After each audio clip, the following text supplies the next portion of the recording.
that are covered already. Yeah. It's good. There's a few things. Mike today. So, still got to go up and bring the stuff home and everything. Get the perishable stuff cleaned out and everything. Did you go up and make some sausage sandwiches? I did. Kenny, you're like 4 years older than me, and you got a lot of energy. I tell you. I made 2 trips up every day. I went around lunchtime, went around supper time. That heat must not bother you because it was hot up there. It was warm, and especially if you get in one of those boots like you have. I worked 2 shifts in the barn. Oh man. Okay, we gotta tone it down now. We're ready to start. Everybody take your seats. I thought the excuse for having nobody here last week was the fair was going on, but the fair's over and still nobody's showing up. Post-fair lassitude. Yep. They need to recover, so yep. We hope everybody will come back, but we need to see your smiling faces. Welcome to First Universalist of New Madison on this first Sunday in it's not the last. It's close to the last Sunday in August, but it doesn't feels like the fair is over and the oppressive heat of summer is over. It's actually pleasant today outside. There's a nice breeze and it's not too hot and the humidity's not bad. I have to leave right after church. I can come back and lock up if I need to. We're still taking down the Democratic tent at the fairgrounds, and they were going to throw away. They had like a 20 by 12 carpet, like indoor-outdoor carpet. They're going to throw it away. I said, geez, if you're going to throw it away, I'll come up there and take it off your hands because I can use that in numerous places. So I've got to run up there and get it before somebody takes it. So, all right, announcements. See none. We'll go to the prelude. Isn't it romantic?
Isn't it romantic?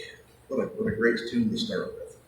Our chalice lighting, who we are called. Oh, actually, before we go, does anybody recognize the placard, the movie premiere, Wizard of Oz? That's the book by L. Frank Baum.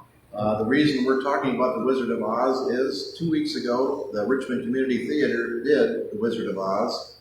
It was an amazing production. I always loved community theater. Tara kind of looks on her nose at it a little bit because she was a professional actor on the professional stage and says she wouldn't touch community theater with a 10-foot pole. I think that's just being snobby because they could really use someone who enjoyed it as much as she did. Yeah. But the interesting thing was one of the, maybe I even have a yes to do. Do you recognize the wizard? Phil Baisley. Yes.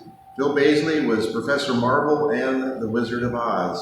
So it's even more fun when you know the person who's actually doing it, and it's kind of fun to compare when you see them talking on a regular basis, the way they project on the stage. That's kind of fun too, to see the persona that people adopt. I always get a kick out of watching Tara preach, because she is kind of an extrovert, but she really goes to it when she gets up in front of a crowd. You can see that she is a professional actor. So anyway, there's some really interesting, in looking at the Wizard of Oz, I found a bunch of really interesting connections between life as we live it and the actual story, what was going on in L. Frank Baum's mind.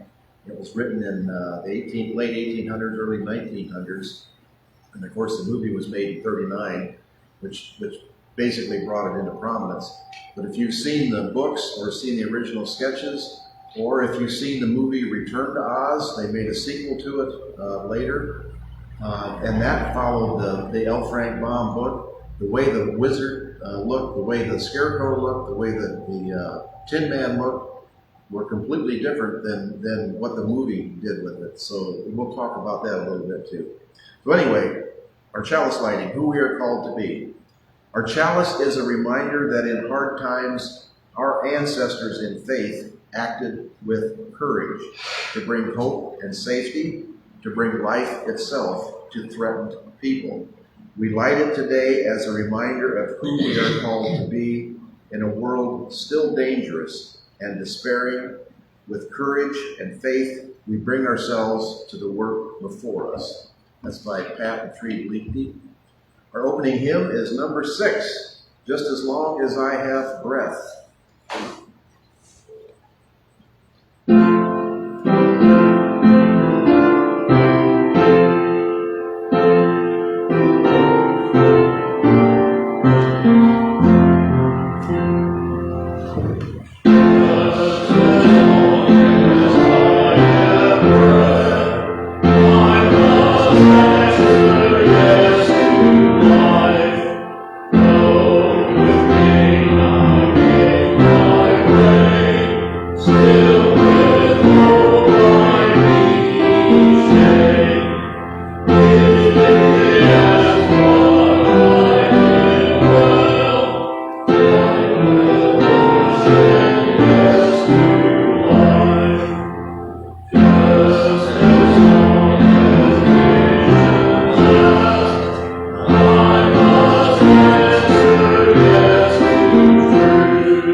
Just as long as I have breath, I must answer yes to life.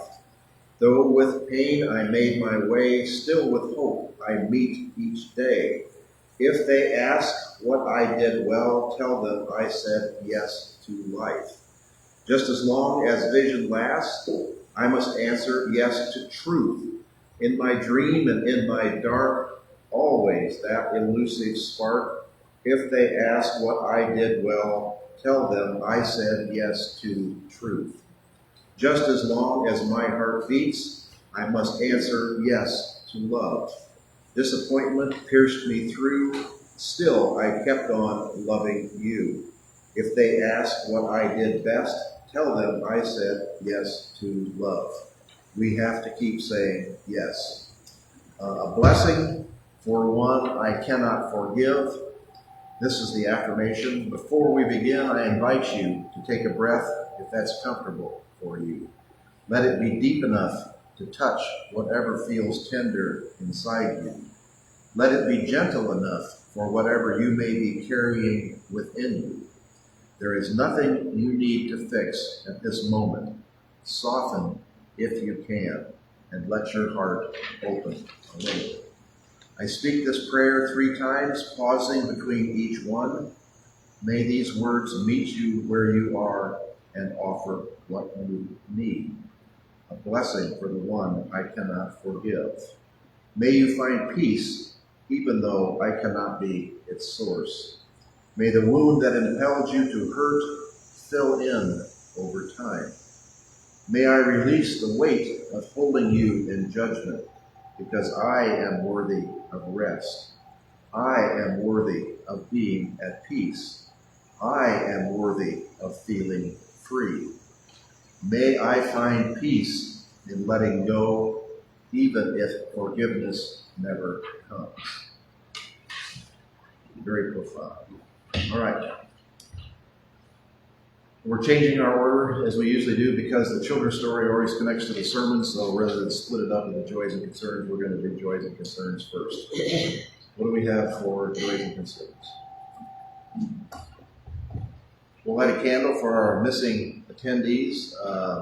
Numerous people. We had a couple of new attendees coming, and they've done pretty good. We had an interesting visitor 2 weeks ago, or was it last week? We had the doctor 2 weeks ago. That was interesting. He's been here off and on several times. In the past, and Yeah. has a history with the church. Yeah. So, and interesting person to talk to. Yeah. And interesting life story. All right. So, for those who we are not seeing, hopefully everybody is doing well. Contact us, send an email to Mike or myself or the church if you need some kind of assistance or you just want to be remembered or have something that is of concern to you. World situations. Ukraine is not getting any better. We have our sunflowers. We talk about this every week and we don't have to go through it again. The promise of the peace is evaporated again. It's another 2 weeks. We're going to wait and see what happens. The most astounding thing is the statement that deserving of a Nobel Peace Prize from the person who bombed Iran and said they obliterated all of their sites. The times we're living in are pretty incredible, and so far we've seen no end in sight. Israel. I saw a thing on the news last night. Israel has put out a film showing Palestinian or Arab foods and luxuries and saying this is what's going on in Gaza. There is no starvation in Gaza. There's plenty of food. The restaurants are open. People are celebrating. We're full into Nazi propaganda now. I mean, there are pictures coming out every day of kids starving to death, and I'm a little questioning because their parents don't look like they're starving to death. And my suggestion would be give the kids your food, even if you have to smash it up and put it into a gruel or something that a kid can eat. I'm not sure why kids are starving to death when the parents still look like they have food. But kids are starving to death and adults are starving to death. There is food, and they show the aerial pictures. There's food surrounding Gaza on all sides, but the Israelis are not allowing it in. What has possessed a people that has suffered as much as the Jews to do this to another people? And now they're even saying it out loud. You'll find leaders in the government saying, for every Israeli that died in October 7th, 50 Palestinians have to die, and we don't care if it's women, children, or men. Everything is a Gaza or is a Hamas. Every hospital is a Hamas command center. Every food distribution site is food is stolen by Hamas. We don't know what Hamas is doing with it because they're not giving it. If Hamas is stealing it, they're not giving it to the Palestinian people. So I'm assuming the Israelis are saying there's a big cave somewhere under Gaza where they're living it up, drinking wine and having a great time while their people starve. I'm not sure I'm buying into that story. So. Tim, let's light a candle for European Union, their unity coming together in support of Ukraine, and President Zelensky is admirable in this role today, and we wish them every success and remain united. And what a model for our world, particularly with what we're going through right now in the United States. And if there is a silver lining to what is going on, the United States has been the leader since World War II and done everything that according to that should be done, supported the UN's, and supported famine relief, supported disease control. The rest of the world is starting to realize that you can't rely on daddy to take care of you all the time. Daddy is falling down in the street, and the rest of the world is stepping up saying we have to take responsibility for ourselves and for our world. This may be a change for the better, because to have one nation as the total leader is a little abnormal. People do have to grow up, your kids have to take responsibility for themselves. They can't rely on that. Whether they will be able to in time is another question, but they are at present facing the challenge very strongly. This light a candle also for the museums in the United States of America, the museums under attack by presidential administration, totally unheard of, that they remain historically accurate with integrity and stand up against the interference which they will, I assume, continue to experience. NPR and Public Television PBS, the funding for the national umbrella organization has been completely cut. We talked about that. That won't affect the one in Cincinnati. Only 14 or 15% of their funding comes from the national. I'm sure that'll be replaced. But if you go to Alaska or Montana or sparsely populated areas or poor areas, there's public stations are the only means of communication, and they're 80 or 90% funded by the federal government. Those stations may close down. They're the ones that do the public broadcast, the warnings, the weather warnings, the tornado warnings. All those things could disappear. And it's not just we're lighting a candle for the museums who are now being told what they can exhibit and how they are supposed to exhibit it.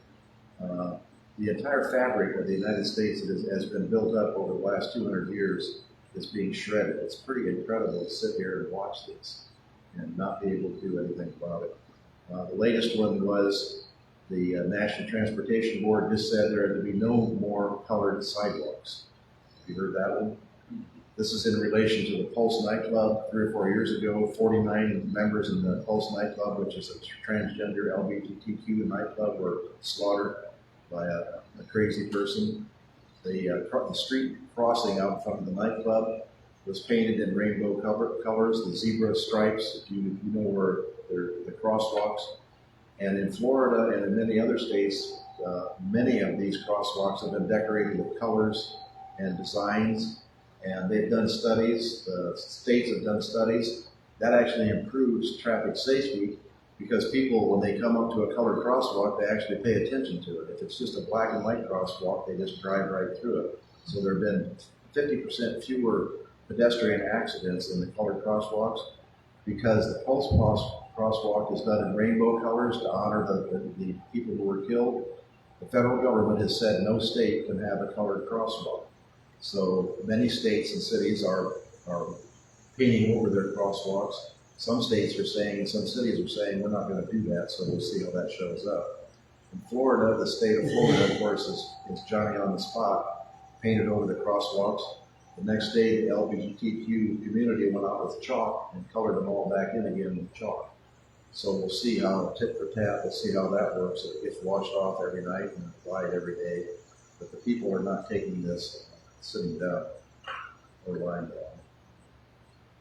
Weather, rains and floods out east. Sea level rising is happening no matter how much you deny it. The whole eastern seaboard were awash, and huge number of rescues, they said, because of riptides, because of the hurricane that went by offshore. Out west, it's the opposite, still dry, fires everywhere. Hundreds and hundreds of firefighters, wilderness firefighters have been let go and fired. The amount of money to the National Park Service has been cut. Just one more cut all the way down the line. And nobody knows where this money that's being cut, where it's going, unless it's going to rich people's tax returns. because it's not being invested in place else. FEMA's been cut. Every agency you can think of, the health services have been cut, food supplies have been cut, the agriculture department's been cut, every department is being cut. So, well, the chickens will come home to roost, we'll see what happens. That was our primary discussion at the Democratic tent at the fair, is when are people going to realize what is happening? Supposition at present is most of these cuts in Medicaid and everything won't take effect till after the 26 elections. Then grandma's going to be pushed out of the nursing home because her Medicaid payments are cut. She's going to have to live with the family, and they're going to find out what cutting Medicaid really means. Wayne Hospital has a large portion of their income in Greenville and Medicaid paying patients. That's one of the 11 hospitals in the country that they say might close. I doubt seriously whether Wayne will close. They've got good resources, but I'm betting 100% that their supply, the things that they do for the public will be cut drastically. And probably the most aware that people will become is Wayne is a nonprofit hospital. If you go there, you have to be treated. Nobody will say we're going to leave you on the street, but we're going to take all your personal information. And they've been pretty lenient about trying to give people time to pay and setting up payment plans and everything else. When they're under a monetary crunch, that is going to change. And if you don't pay, you're going to lose your house, is what it amounts to. You're going to lose your house, you're going to lose your car, and your wages are going to be garnished. That's what's happening when the public does not fund public health care. That's just a forecast from my lips to your ears. We'll see what happens if it goes through. Any other? I'm sure there's many more. Our first candle was those to absent members. If anyone is having health problems or problems that we can help with, please let us know. All right. Children's story. Actually, here's another picture from The Wizard of Oz. Costumes were just amazing. For local people, the acting I thought was really amazing. I was really impressed. And the one thing I can tell you that I noticed differently was in the story of The Wizard of Oz, you may remember when the witch is sending the flying monkeys after the Dorothy and her group. She says, I sent a little insect along to help you. And there's no real reference to that, and nobody really paid much attention to it. What that is in reference to is the wizard sent, and in the original story, the original movie, that was cut from the movie, there is a scene called the jitterbug scene. The witch sent a little insect to harass Dorothy and the lion and the Tin Man and the Scarecrow, and to make them dance the jitterbug. The reason this came about was in the 30s and the 20s, jitterbug was a famous dance, and it is a helter-skelter, crazy-looking dance. And the idea was the jitterbug was supposed to make them so weak they couldn't fight back. Well, that part was either deemed too long in the movie or not relevant in the movie, but it was in the Richmond Community Theater stage play.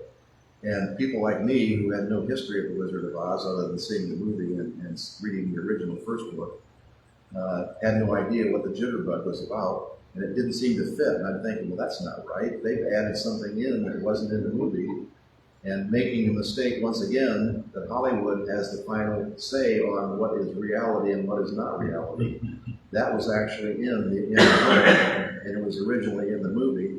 And if you want to look online on Facebook or any of those places, you can find the deleted scene of the jitterbug.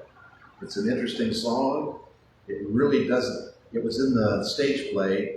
It really doesn't fit. It's an interesting song. I'll leave that to you. Go to YouTube or whatever and watch the jitterbug deleted scene of The Wizard of Oz. And also, since we're talking about that, there's a deleted scene of the Scarecrow. Remember when Dorothy comes to the Scarecrow on the yellow brick road and says, which way do we go? And he says, this way or that way. And she says, oh, you're a scarecrow and you can talk? And how can you talk without any brains? And he says, don't you know there's a lot of people who do a lot of talking who don't have any brains? But in that scene, he does an extended dance scene, which was also cut for the movie. That's also on YouTube. That's pretty entertaining. So you can watch that and see. Okay. In Kansas, 1879, this is when Balmes created the Wizard of Oz and used, this is what his original creatures, his original characters look like in this book. We're going to start with the relationship between the Wizard of Oz and what the Wizard of Oz has to say about the times, the current times then. And what each character in the Wizard of Oz also has some relevance to what is going on at the time. This is the early 1900s. First of all, Dorothy, they think it was named, or the guess is it was named after L. Frank Baum's own niece, who died in infancy, and his wife, Maud, L. Frank Baum's wife, was just heartbroken and grieved extensively for that. So this was part of Baum's idea, or part of his attempt to mollify and help and support his wife by making the heroic character in the movie or in his book named after the niece that died. Less well known about Dorothy is that she symbolically represents the average American and arguably serves as an allegory for the United States itself. Dorothy is a symbol, if you stop and think about it, described as each of us at our best, kind but self-respecting, guileless but level-headed, wholesome but plucky. Dorothy, figuratively speaking, stands for the average American, stoically looking for a solution to their worldly problems. In The Wizard of Oz, Dorothy is characterized by a level of independence beyond her years. An incessant optimist in the face of uncertainty, and through her own assertiveness, she became the leader of her group in spite of her young age. Each of these traits, upon closer inspection, resembles a defining trait of the United States, a young nation which won independence from an older force and who idealistically believes in opportunity and a better future for herself and others. And as we talk about the connection between what the United States was in the late 1800s, which was the Gilded Age. If you remember the Gilded Age, if you had any history, that's when the robber barons were building the railroads across the United States, basically pushing workers and taking advantage of workers. The Gilded Age was what stimulated the Depression. Tariffs were part of that. And then the result from the Depression was the New Deal with Roosevelt. And that's where all the things that we take for granted, the 40-hour week, the 8-hour day, health insurance, Social Security, all of these things didn't exist in the Gilded Age, didn't exist before. And this is what L. Frank Baum was pointing out. This is what they're saying, that the Wizard of Oz exists on two levels. A simple children's story that's fun to watch, but if you think about it and get into it a little bit deeper, each of these characters and each of these situations represents something that's going on in history. The Tin Man represents mistreated factory workers in the United States. A woodsman, in the book, his name is Nick Chopper. His axe was cursed by the Wicked Witch of the East, and it cut off his limbs one by one to prevent him from marrying his true love, which the witch wanted to prevent. So each time he went to the woods, the enchanted axe, cut off his arm. So he went to the tinsmith and had his limbs gradually replaced with prosthetic limbs made of tin. The only exception was his heart, without which he believed he was bereft of his humanity. And the reason that they're talking this, he represents one of the most important subtones of the book, the dehumanization of American factory workers as a result of the Industrial Revolution. At the time of this writing, in the 1890s, the final stages of industrialization and mechanization of American labor, resulting in standards of living, work, and pay that were considered by many to be basically insufferable. The Tin Man, once a healthy, strong individual, was stripped of his limbs by repeated workplace accidents, and he lost his heart being his love for his labor, due to the soulless condition of the modern mass of manufacturing. If you remember some of the books that were written at the end of the Gilded Age, Remember the story of the guy at the sausage factory who fell into the sausage vat and they just continued to make sausage, so his body was basically consumed by people? Remember the stories and the pictures you've seen of children working in the looms? Many of these were in England, but the same thing was happening in the United States. If you remember the shirtwaist fire in New York, when the garment workers, the women, were in a 4- and 5-story building, all the doors were locked, it caught fire, and hundreds of women died because they could not escape. These conditions basically awakened in the United States population when they still had a vote, even though it was only men at that time. And a lot of these things were now brought into, a lot of the things we're seeing were brought in. Ambulance? So light a candle for, actually it sounds like it stopped right outside. Maybe it is close, we'll see. For whatever the emergency, we light a candle for that person or persons. Equally, when first encountered by Dorothy, the Tin Man is rusted, symbolizing the high unemployment caused by the American economic depression of the 1890s, but ready and able to work if conditions allowed. In the case of the novel, a few drops of oil allowed him to go back to work. Interestingly, Baum's inspiration for the Tin Man was the use of tin pieces in political cartoons and advertising in the late 19th century, providing a political origin underlying the inherently political undertones of the character. The Scarecrow stands as an allegory for Midwestern farmers and the troubles facing them in the late 19th century. The Scarecrow, convinced he does not possess a brain after being mocked by a crow, and with its intelligence, and we know how smart crows are, the Scarecrow desires above all else to be smart like the others. In actuality, however, the Scarecrow is only 2 days old, he was just created, and demonstrates that in spite of this, he already possesses the intelligence he seeks, being declared the wisest man in all of Oz by the wizard at the end of the story, and appointed interim ruler of Emerald City by the end of the novel. Like the Tin Man contained within a childish exterior, the Scarecrow acts as a political allegory for Midwestern farmers in the 1800s. An example of historical attitude is reflected in a newspaper editorial of 1896, accusing farmers of ignorance, irrationality, and general muddle-headedness for their political opinions. It may seem strange now, considering the way the heartland votes, but in the 1800s, farmers were beginning to vote for the Democratic Labor Party, if you're familiar with that, here in Dark County, and it's actually started in Minnesota and Wisconsin.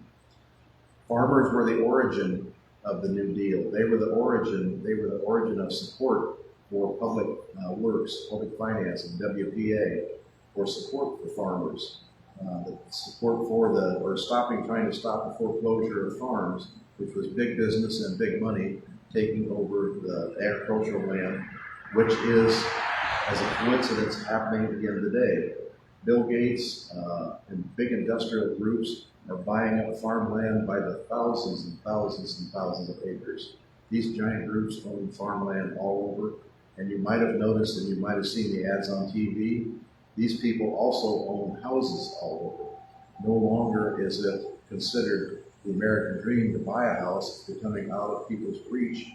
These companies are buying up houses, and they're active here in Dark County.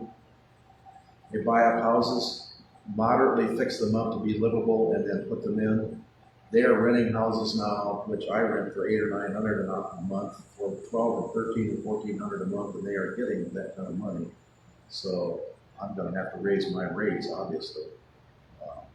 But there is houses being bought up all the time. It's not families buying houses. It's these groups of investors are buying houses, buying farmland. They're buying the country out from under us, basically. It's pretty incredible. All right, in contrast to the prevailing opinion, Baum suggests that just like the Scarecrow, the supposed dumb hicks in the Midwest, typically supporters of populist politics sweeping the nation at the turn of the century, are in fact not simpletons, but rather insightful and quick-witted individuals possessing brains all along. We have to compare that to today's farmers. The same populist impulse is going along. but quick-witted and possessing brains all along, insightful. These farmers are still supporting the fake populist who tells farmers what they want to hear and then does exactly the opposite. The price of corn in 1972 was like $2.80 or $3.10. It's like $3.50 a bushel now. The price of a ton of fertilizer in potash in 1972 was $100 a ton. Now it's $700 and $800 a ton. The price of a combine, a brand new combine, 8820 in John Deere in 1972 was like $26,000 or $27,000. Now it's close to $1 million. Farmers, and my contention is that this is an intentional thing to put small farmers out of business, because now large farmers rule the system. Large farmers collect subsidies, and every time a farmer tells you they're against socialism, ask them how much money they get from the government. It's pretty incredible. The whole farm income is based on government subsidies. But small farmers, if they're borrowing money and the interest rates are high, they cannot make it. Small farms are going out of business right and left. Wisconsin has lost small dairies like right and left. Dairies are being consolidated into 1,000, 2,000, 5,000 cows. All of this is happening kind of under the radar that people aren't paying attention to, as our country is slipping away from this. Change is inevitable, but we have the power to control change and see where it goes. And so far, the farmers that farmed Frank L. Baum said were insightful and knew what was going on. Those are the same farmers today, and I'm not so sure they see what's going on. We'll find out in the next year or two whether they can continue to support these policies. Okay, let's see. Cowardly Lion actually represents Democratic presidential candidate and populist politician William Jennings Bryan. If you're familiar with William Jennings Bryan, a socialist who ran for president in 2 different terms and never won, but came close, uniting the populist vote, the people who were unsettled, and basically showing and simulating what happened when Roosevelt was elected. William Jennings Bryan didn't have the charisma, didn't have basically the election campaign to win, but he built the foundation for the liberal policies that followed him after the Depression. Or maybe I should say, the Depression created the atmosphere where people will appreciate what these policies were all about: WPA, funding health insurance, that kind of thing. The Cowardly Lion believes his fear makes him inadequate as a lion, or he should instead be a brave king. Despite this self-doubt and displays of fear, the Cowardly Lion repeatedly performs brave deeds throughout the novel to save his friends, and is invited at the end of the novel to be the king of all the animals. Not only a rhyming pair, Brian and Lion, there are significant parallels between the two, which brings the assumption that the Cowardly Lion is based on William Jennings Bryan. He was the presidential candidate in 1896 and 1900. First of all, Bryan himself was depicted as a lion by the political press due to his tendency to elicit a roar to assembled crowds. Secondly, Bryan proved unable to win in the 96 or 1900 elections. They were won instead by William McKinley, and due in large part to the monolithic opposition of Eastern industrial workers.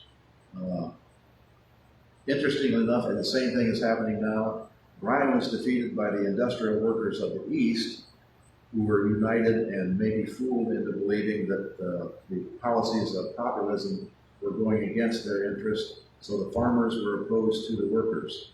That's what the Farmer Worker Party basically was created to try and unite. Even they are having trouble. The Farmers Worker Party in Darke County used to sponsor a breakfast every morning, or every Saturday morning, one Saturday morning a month. Well attended, they had speakers. Their membership is dwindling, and the attendance is dwindling, so that breakfast is no longer offered. I went to the last meeting, there was only a few people there. One of the reasons I had learned was they basically sponsored insurance payments for rural people who joined the Farmer Labor Party. Their finances are such they could no longer subsidize the insurance payments, and their attendance dropped off dramatically because people joined for the insurance payments. And I was told the meetings I attended were mostly attended by the liberal Democratic leaning, because that was the focus of the discussion. But many of the people who actually joined the party for the insurance were conservatives, were typical Dark County farmers who seemed to vote in opposition to their best interest, which we still haven't figured out how to write. Okay.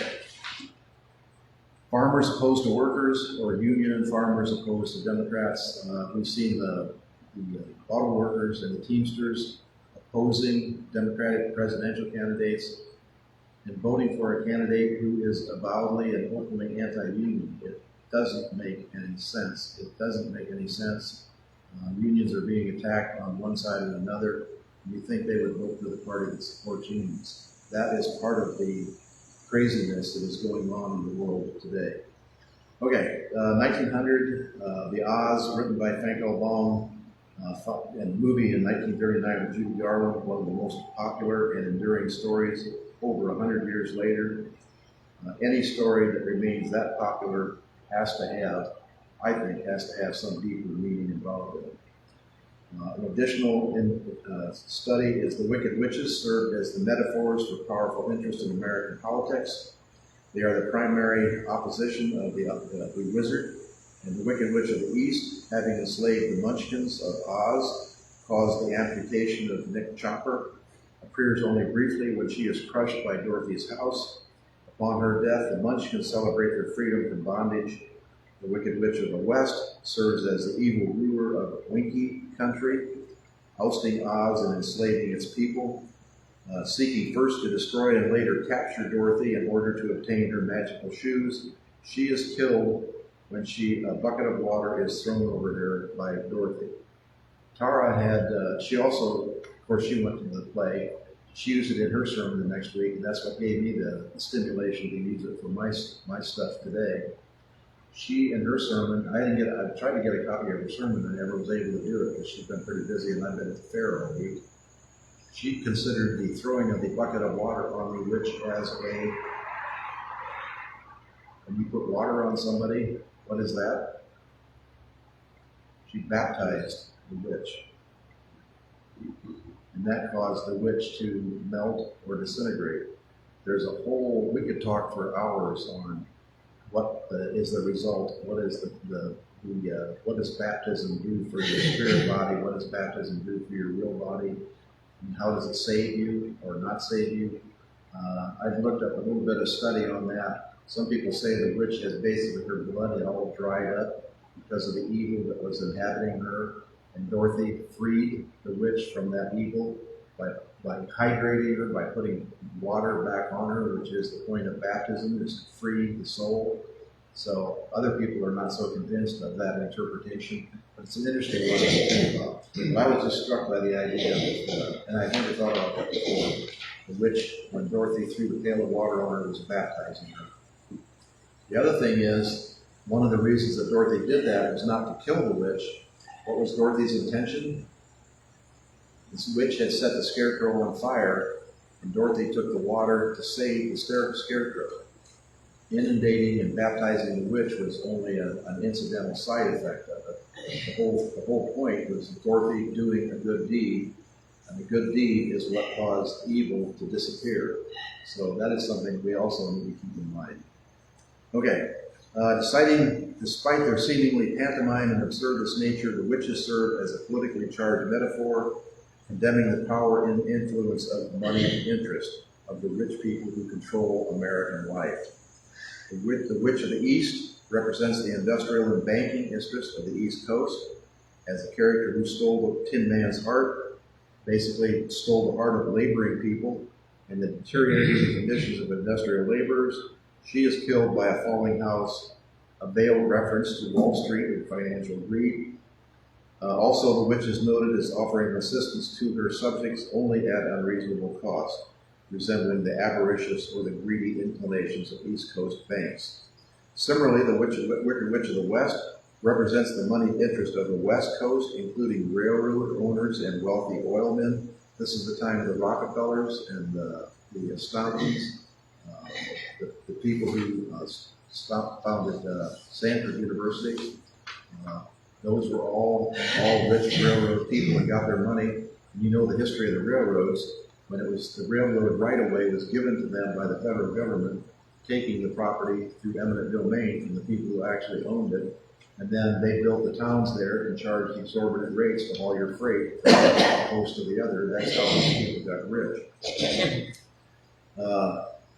She is dissolved by water in allusion to monetary liquidity. It has also been proposed that the witch symbolizes the threat of drought in the western states, with her defeat at the hands of water cited as evidence. That's kind of a stretch. The Emerald City represents America's national capital, D.C., situated at the end of the Yellow Brick Road, which we can talk about the Yellow Brick Road, the gold standard, which was killing the farmers, and Dorothy's shoes in the novel were silver. And that's what William Jennings Bryan wanted to bring to the monetary. That's the thing he was pushing for his campaign, was to bring in the silver standard, which would make money cheaper, which would make it easier to borrow money, which would make it easier for the farmers to keep their property, to not be foreclosed on. Hollywood changed the silver slippers because they didn't show up very well on Technicolor. Wizard of Oz is one of the very first Technicolor films. The ruby slippers was a complete change because the red slippers were just so highly visible and so highly recognizable. That was another change in the novel. All right. Emerald City symbolically represents the capital of the United States, a city of entrancing green. Dorothy believes a city capable of solving her problems before realizing the entire construction is a deception.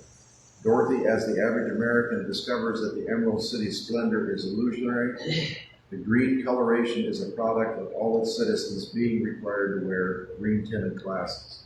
You may not have realized that, and that was not in the movie. In the book, the reason the Emerald City is emerald is because all the people that lived there had to wear sunglasses with a green tint, which made the city look like an emerald city. Serving as a disappointing mirage, it is widely asserted that Baum, an opponent of the introduction of greenbacks or green paper currency, not backed by gold or silver, into the American economy, used the Emerald City as political allegory.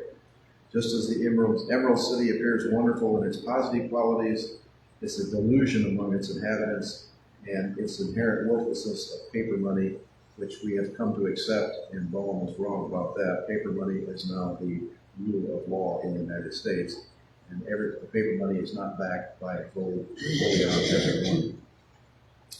Dorothy's optimistic hope for a solution to all her problems evaporates upon reaching the Emerald City. Her understanding that the cures were basically a mirage all along, and the Yellow Brick Road apparently leads to the Emerald City and only towards paper money, which Baum thought was an illusion and a mistake. The Wizard of Oz is a fraudulent illusion symbolizing the American presidency. In Baum's time, the American president had very little power and very little ability to actually change things. That was symbolized by the wizard being full of pomp and circumstance and impressing people, but actually having very little power. In fact, he needed Dorothy to kill the Wicked Witch of the West, or the East, because he was unable to do it. The witch was basically a stalemate between the two of them in the city, and he had to send Dorothy and her friends off on this dangerous task. Described by one critic as a little bumbling old man hiding behind a facade of paper mache and noise. That is kind of a picture of the dislike of all U.S. presidents between the Civil War and the 20th century. Grover Cleveland, McKinley, a cowardly and Machiavellian politicians. By nature, the wizard tricks the people of Oz, including the witches, into believing he is a righteous and wise man, rather than the selfish charlatan he actually is. Boy, does that ring a bell. All right. The Cowardly Lion is the wizard, as the office. Let's see. Let me skip through this. Also, the character of Dorothy was one of the first feminist characters in literature at that time. And they also have looked at the book with new eyes. Think about the power in The Wizard of Oz all of the strong characters in The Wizard of Oz are female. The witches, both good witches and bad witches, Dorothy, everybody who had power of The Wizard of Oz, and all the male characters that surrounded Dorothy were all weak when she found them, and she's the one that brought them to prominence and raised them up to be successful in the life that followed. So, there's more stuff here and more stuff to talk about, but we're way out of time. So, I just found this whole thing fascinating. I watch The Wizard of Oz every year. I really enjoy it. I can still remember being 8 or 9 or 10 years old when TV first started, and watching The Wizard of Oz and hiding behind the sofa when the flying monkeys came after the scarecrow and carried off Tota and Dorothy. I was just petrified by that. So it really, really enjoyable movie, and a lot of depth in the movie, and that is my understanding of why the movie still maintains its popularity today. There is some depth that people recognize that goes through. Comments? Okay, you want more stuff like that? All right. Affirmation. Offering. Time after time we'll hear. Oh, actually, I forgot to do the children's story, but we're out of time anyway. The children's story is just a rehash. That's basically, he says in like 3 minutes what took me like 20 minutes to do. So probably should have done that first.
Closing hymn is 123, Spirit of Life.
Spirit of life, come to me.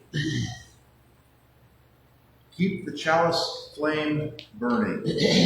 Be kind, be brave, be just, be merciful, be hopeful.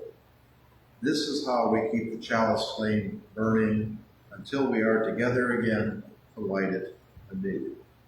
That's by Adam Slate. Our postlude is Dream.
Our horsing show is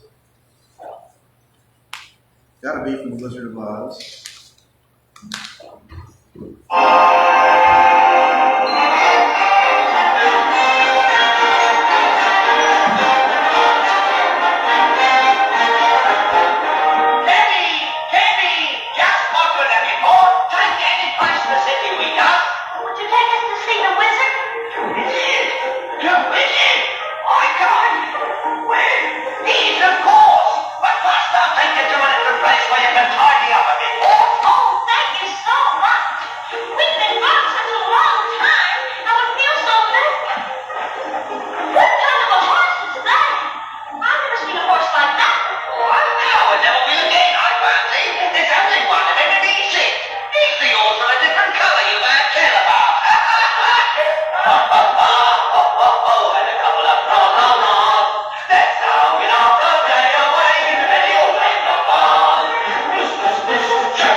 There you go, a horse of a different color. And I think they changed the horse midway through because the last horse had a real fancy action. If you notice, the first two horses were just kind of trotting along. So how they keep them calm with all the soundstage. Horses, if you look on YouTube for horses every once in a while, you'll see them doing things that's up to the trainer. There are some pretty amazing things that horses can be trained to do. Jump off of giant towers into a tub of water. You can teach them to lay down. You can teach them to stand up. They're really, and they teach them to like cross bridges. The horses that we have, we never really trained. Come to a wooden bridge, they wouldn't cross it. They were afraid of it. We had to lead them across. They can teach these. I've seen the YouTube things where they can teach them. A guy waves a big tarp all over the place, which would scare a normal horse, would go crazy. He can lay it on the ground and make the horse walk across it. He can make him go up on a teeter-totter. The horse walks up and it tips like this, and then he stands back there and rocks back and forth and then goes up. Just stuff that's incredible what they can teach him to tolerate. So, all right, we're leaving our one candle lit as usual for those who are maybe in need somewhere. So.